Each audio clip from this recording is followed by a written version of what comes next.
You know what this is? It's a barometer. Since looking at digital transformation around forecasting, it's got me interested in other areas of forecast, and I started to look at the history of weather forecasting. Turns out that the barometer wasn't much use until the advent of the telegraph in 1835.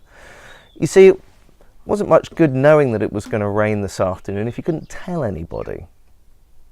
But with the telegraph, we could aggregate all this information into one location from across the country and then disseminate it out. Does that sound familiar? It did to me. In 1985, most computer systems were gathering information about customers and projects and sales, but it was somewhat useful until the internet came along. And then we were able to aggregate that data into a central location. We now call that a CRM system. Sound familiar? The question I have is, have we moved on in terms of our progress in forecasting in the same way as weather had?